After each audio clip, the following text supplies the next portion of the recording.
आप सभी का हमारे YouTube चैनल वाई की क्लास पर हार्दिक स्वागत है। आइए कक्षा 12 के महत्वपूर्ण जो टॉपिक है सारणिक, उसके बारे में चर्चा करते हैं आज। तो देखिए, सबसे पहले देखेंगे कि सारणिक होता क्या है। तो सबसे पहले आइए जानते हैं कि सारणिक क्या होता है। तो किसी वर्ग आव्यूह का जो संख्यात्मक मान होता है उसी को सारणिक कहते हैं। सारणिक किसी वर्ग आव्यूह का संख्यात्मक मान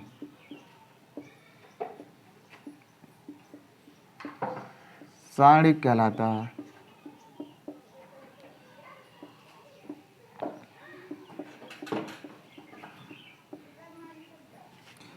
इसे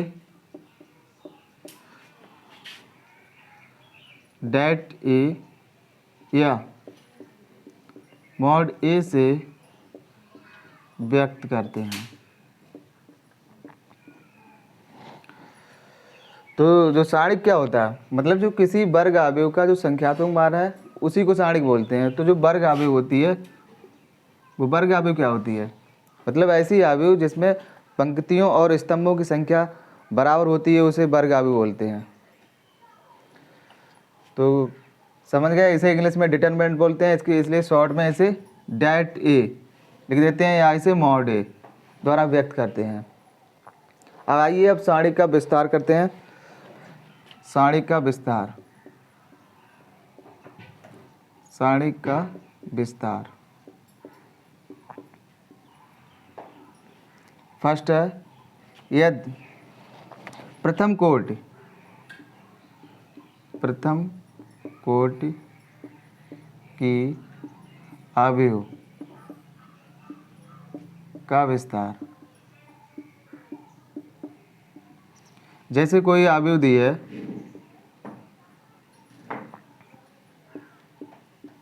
जैसे ए कोई आव्यूह दी है प्रथम कोटि की। प्रथम कोटि जानते हो क्या होता है, कि मतलब एक ही पंक्ति है और एक ही क्या है, स्तंभ है। तब इसका डेट ए कितना होगा, डेट ए या सारणिक किसे बोलते हैं, ये ए के बराबर हो जाएगा। मतलब जो अवयव है उसी अवयव के बराबर क्या हो जाएगा, सारणिक का मान प्राप्त होगा। इसके बाद द्वितीय कोटि की आव्यूह का विस्तार। जैसे कोई आव्यूह दी है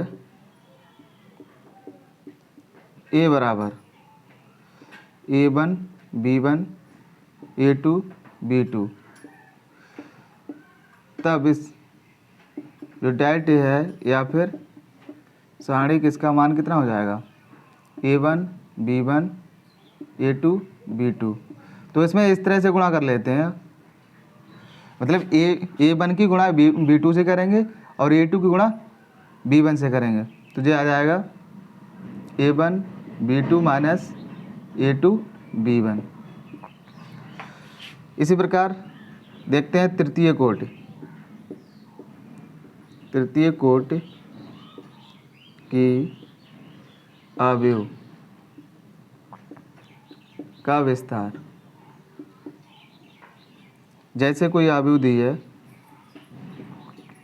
ए बराबर A1 B1 C1 A2 B2 C2 A3 B3 और C3, तब जो डेट ए है या मॉड ए है वो कितना हो जाएगा, A1 B1 C1 A2 B2 C2 A3 B3 C3। तो आइए इसका विस्तार करके देखते हैं। तो देखो, इसको हम पहली पंक्ति, ये पहली पंक्ति है, इसके हिसाब से अगर इसका विस्तार करें तो देखो जो जाएगा, सबसे पहले हम जो अवयव है उसी को ले लेते हैं A1। उसके बाद मतलब इसी को दोनों तरफ से छिपा लेते हैं, इसी पंक्ति को, इसी स्तंभ को छिपा लेते हैं। तो जो क्या बचा, जो बचा हुआ वो उसे लिख देते हैं B2 C2 B3 और C3, यहाँ पे C3 है। इसके बाद दूसरा अवयव है, माइनस स्टैम्प लगा देंगे B1। अब क्या करेंगे, इसी को छुपा देंगे और इसी पंक्ति को छुपा देंगे। तो ये बचा हुआ है A2 C2 A3 और C3। उसके बाद C1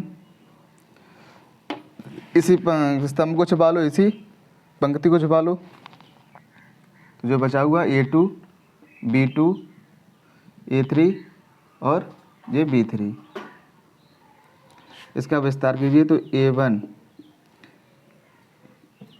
इसका हो जाएगा B2 C3 minus B3 C2 minus B1।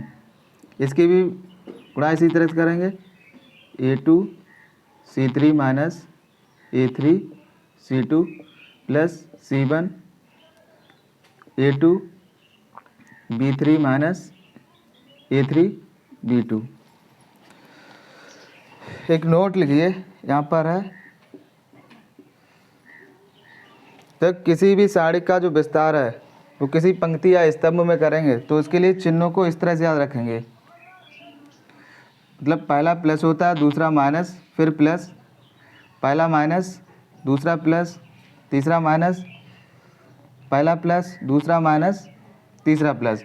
तो देखो यहाँ पर पहली पंक्ति और तीसरी पंक्ति सेम है। मतलब पहला और तीसरा कैसा होगा, प्लस में होगा, और बीच वाला जो है पद उसमें माइनस करेंगे। सिर्फ यानी एक याद रखना है, माइनस दूसरा वाला, पहले में माइनस, दूसरे में प्लस और तीसरे में माइनस। इसके बाद आइए साड़ी के कुछ गुणधर्मों को देखते हैं।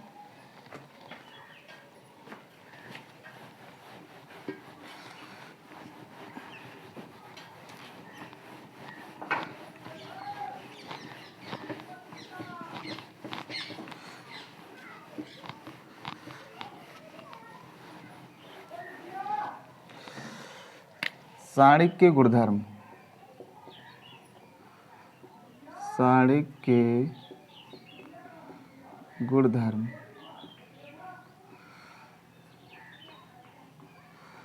पहला गुण है इसमें कि यदि किसी साड़ी की पंक्ति को स्तंभों या फिर स्तंभों को पंक्तियों में बदला जाए तो उस साड़ी का मान में कोई बदलाव नहीं होता है। मतलब यानी उस साड़ी का मान वही रहता है। तो देखते हैं, यदि किसी साड़ी की पंक्तियों या स्तंभों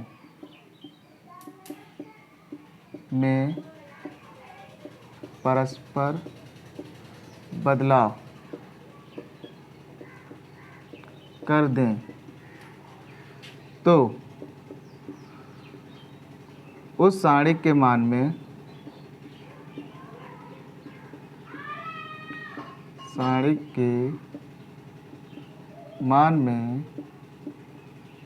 कोई बदलाव नहीं होता है।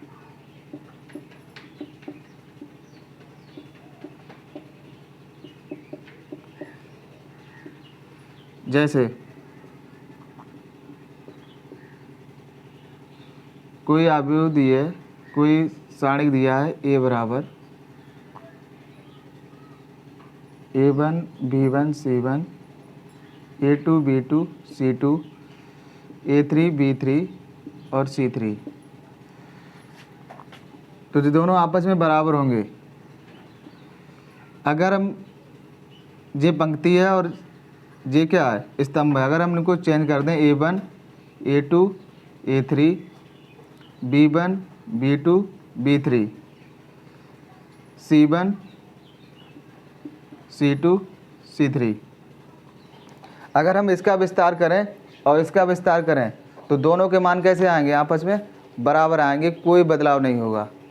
तो ये पहली प्रॉपर्टी है, यदि किसी साड़ी की पंक्तियों या स्तंभों को परस्पर बदल दिया जाए तो उस साड़ी के मान में कोई बदलाव नहीं होता है। आइए नेक्स्ट गुण को देखते हैं। गुण नंबर 2। गुण नंबर 2 क्या कह रहा है कि यदि साड़ी की किन्हीं दो पंक्तियों या दो स्तंभों को बदल दिया जाए तो उस सारणिक के जो मान है उसमें सिर्फ माइनस का अंतर आ जाता है। तो आइए लिखते हैं, यदि किसी सारणिक की दो पंक्तियों या दो स्तंभों को बदल दिया जाए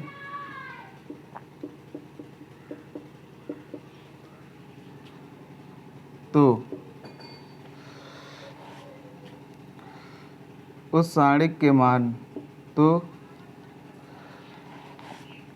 सारणिक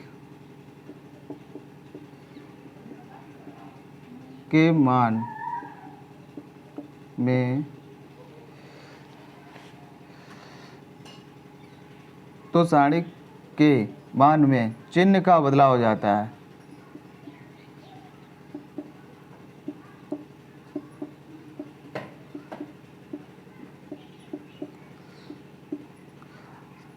चिन्ह जानते हो, अगर सारणिक का मान प्लस में है तो माइनस हो जाता है और माइनस है तो प्लस में हो जाता है, बस इतना बदलाव होता है। जैसे इसमें लिखें हम A1 B1 C1 A2 B2 C2 A3 B3 और C3। अगर हम इस पंक्ति को इस पंक्ति से चेंज कर दें तो माइनस टाइम्स आ जाएगा यहाँ पर A3 B3 C3 A2 B2 C2 A1 B1 और C1। इन दोनों का विस्तार करोगे तो इसमें सिर्फ प्लस माइनस का अंतर आएगा। आइए गुण नंबर 3 देखते हैं।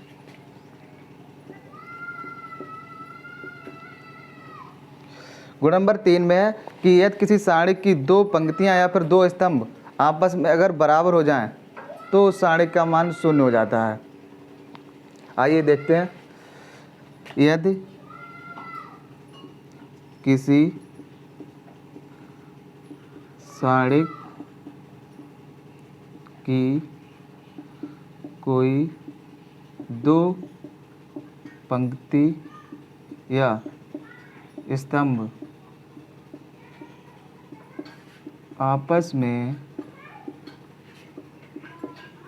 बराबर हैं तो उस सारणिक का मान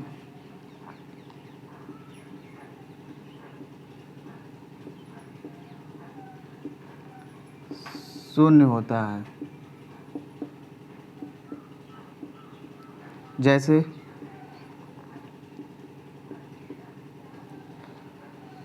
A1 B1 C1 A2 B2 C2 A1 B1 C1। जैसे इसमें पहली पंक्ति और तीसरी पंक्ति दोनों आपस में बराबर है, अगर इसका विस्तार करेंगे तो इसका मान कितना आएगा, 0 आएगा। तथा A1 B1 C1 A1 A2 B2 C2 A3 B3 C3।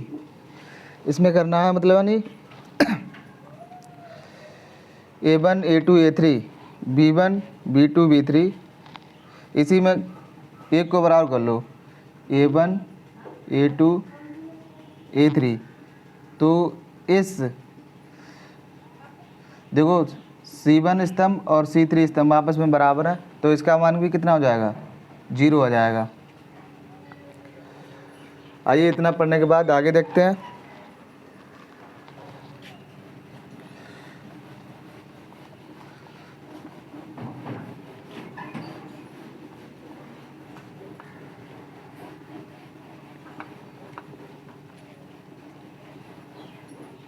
गुण नंबर 4।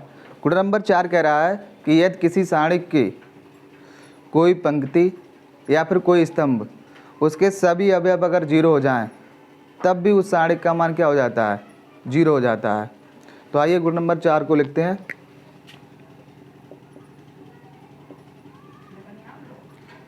यदि किसी सारणिक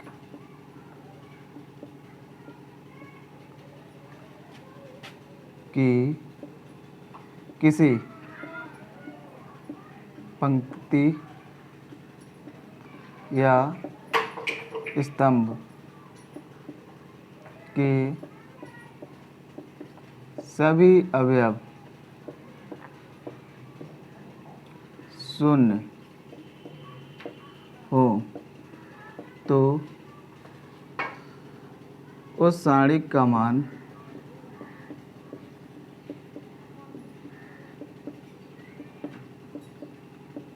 भी शून्य होता है।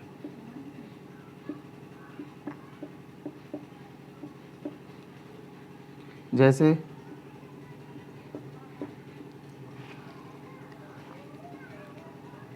A1 B1 C1 0 0 0 A3 B3 C3। देखो इसमें दूसरी जो पंक्ति है उसका प्रत्येक अवयव 0 है, तो इसका मान कितना आएगा, 0 आएगा। या 0 0 0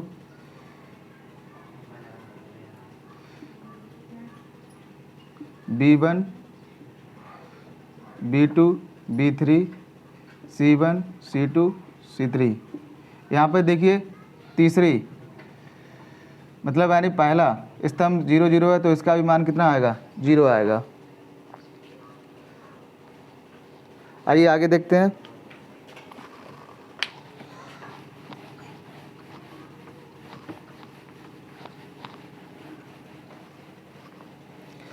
गुण नंबर 5 है कि यदि किसी सारणी को किसी पंक्ति या स्तंभ में प्रत्येक अवयव को अगर k से गुणा कर दिया जाए तो सारणी का मान भी k गुना हो जाता है। तो गुण नंबर 5 है, यदि किसी सारणी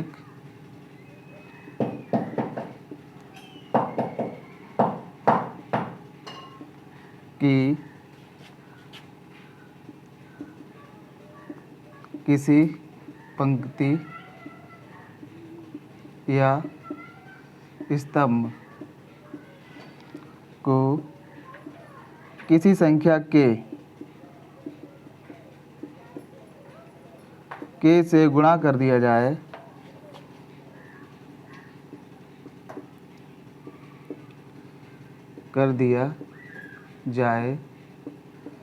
तो सारणी का मान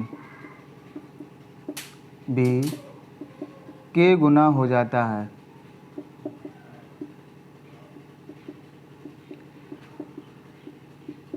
जैसे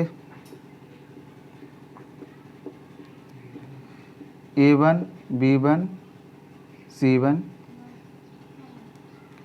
K A2 K B2 K C2 A3 B3 और C3। तो यहाँ पर देखिए कि जो दूसरी पंक्ति है उसके प्रत्येक अवयव में k से गुणा है, तो इस k को कॉमन कर सकते हैं। तो k को बाहर निकाल लीजिए। जब k को बाहर कर लेंगे तो A1 B1 C1 A2 B2 C2 A3 B3 और C3 है। जब इसको हल करेंगे तो जो सारणी का मान आएगा और जो सारणी का मान है वो k गुना हो जाएगा। तो इस गुण का अनुसरण हो रहा है। आइए जो लास्ट गुण है उसको देखते हैं। गुण नंबर 6 कि यदि किसी सारणी की किसी पंक्ति या किसी स्तंभ को प्रत्येक अवयव में दो से अधिक पदों का योग है। जैसे हम बात करें A1 plus x B1 A2 plus Y और A3 प्लस जेड। यहाँ पर लिखा जाए B1 B2 B3 C1 C2 C3। तो इस सारणिक को दो भागों में डिवाइड कर सकते हैं। जैसे यानी पहला मतलब यहाँ जो पहला स्तंभ है उसका पहला अवयव को लेकर एक सारणिक बन जाएगा। A1 B1 C1 A2 B2 C2 A3 B3 C3। फिर इसके बाद इसको छुपा लेंगे। देखो एक सारणिक और बन रहा है, तो ये प्लस लगा देंगे X by Z B1 B2 B3 C1 C2 C3। ये गुणधर्म थे। इसके कुछ महत्वपूर्ण गुणधर्म ये थे। आइए कुछ सवालों को देखते हैं। अब इन गुणधर्मों को लगाएंगे एक के बाद एक।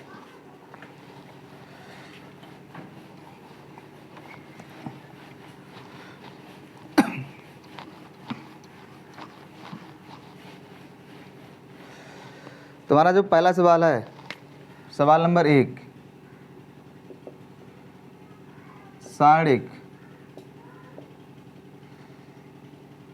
1 1 1 X बाई Z 1 1 1 का मान ज्ञात कीजिए।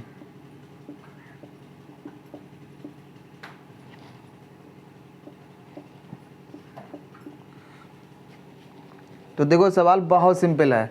अभी आपने गुणधर्मों को पढ़ा था कि अगर किसी सारणिक की दो पंक्ति या दो स्तंभ अगर आपस में बराबर होते हैं उस सारणिक का मान 0 होता है। तो देखो इसमें पहला स्तंभ और तीसरा स्तंभ आपस में बराबर है, तो इस सारणिक का मान कितना आएगा? 0 आएगा। जाहिर सी बात है, चुटकियों में सवाल हो जाएगा अगर टॉपिक सही से पढ़ा है तो। आइए सवाल दूसरा देखते हैं। सवाल है सारणिक 1 0 2 0 का मान ज्ञात कीजिए।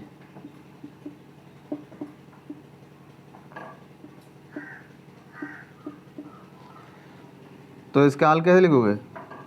अभी हमने 2/2 का विस्तार बताया था, तो इसका विस्तार कैसे करेंगे?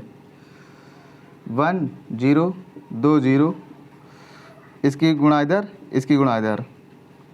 तो 1 की गुणा जब 0 से करेंगे तो 0 आ जाएगा। फिर -2 की गुणा 0 से करोगे 0 आ जाएगा, और 0 में से 0 घटाओगे तो 0 ही आएगा।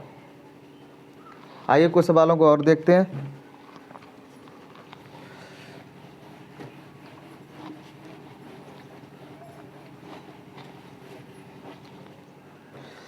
सारणिक प्रश्न है,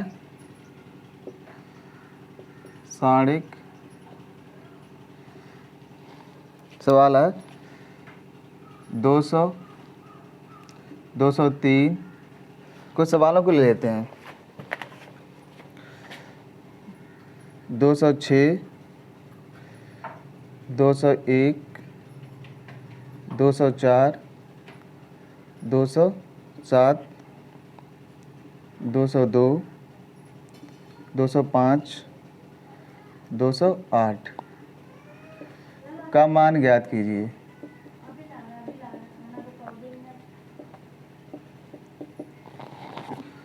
तो इस सवाल को बाई प्रगुण द्वारा बहुत आसानी से हल किया जा सकता है। अगर इसका विस्तार करेंगे तो शायद तुम्हें इसका उत्तर निकालने में काफ़ी दिक्कत हो, लेकिन अगर प्रगुण लगाया जाए तो इसका सवाल 2 लाइनों में आ जाएगा। इसका उत्तर जो दिया है 200 201 202 203 204 205 206 207 208। तो देखो यहाँ पर जो दूसरा स्तंभ है और यहाँ पर तीसरा स्तंभ है। तो अगर इस स्तंभ में हम लगा दें C2 माइनस C1 और C3 माइनस C2, अब ये क्या बन जाएगा? देखो पहले स्तंभ में कोई बदलाव नहीं होगा। यहाँ पर हो जाएगा 201 में से 200 जाएंगे तो 1 ही बचेगा, 204 में से 3 जाएंगे 203, तब भी 1 बचेगा। हर जगह 1 1 बचेगा। देखो प्रगुण लग रहा है, यानी C2 बराबर है C3, इसलिए इस सारणिक का भी मान कितना आएगा? 0 आएगा। आइए कुछ सवालों को और देखते हैं।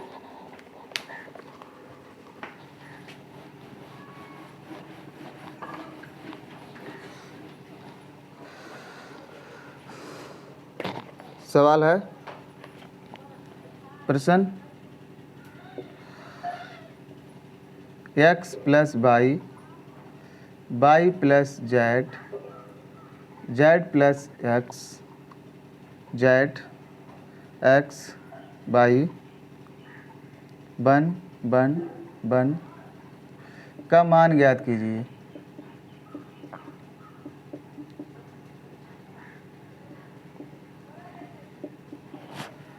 आइए इसका हल देखते हैं।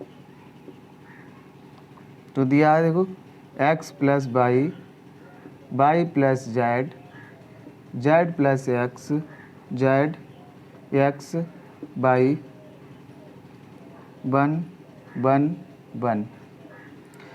इसमें देखिए x प्लस वाई है, जेड की कमी है, तो इसमें अगर हम लगा दें पहली पंक्ति में r1 प्लस r2, मतलब इस दोनों को जोड़ दें तो ये क्या बन जाएगा, तो x plus y plus z, x plus y plus z, यहाँ भी हो जाएगा x plus y plus Z, z x Y one one one. अब देखो पहली पंक्ति से x plus y plus z common हो रहा था, इसको बाहर निकाल लो, तो x plus y plus z one one one बचेगा, z x Y one one one. अब देखिए पहली पंक्ति और तीसरी पंक्ति आपस में बराबर है, तो हमने बताया था कि यदि किसी सारणी की कोई भी दो पंक्तियाँ या फिर दो स्तंभ बराबर होते हैं उसका मान 0 होता है, तो इस सारणी का मान कितना हो जाएगा, 0 हो जाएगा। जब यहाँ पे 0 पुट करोगे तो जब क्या आएगा, 0 आएगा। आज के लिए बस इतना ही है। अगर हमारे द्वारा बनाया गया जो वीडियो अच्छा लगे तो लाइक शेयर और सब्सक्राइब कीजिए। धन्यवाद।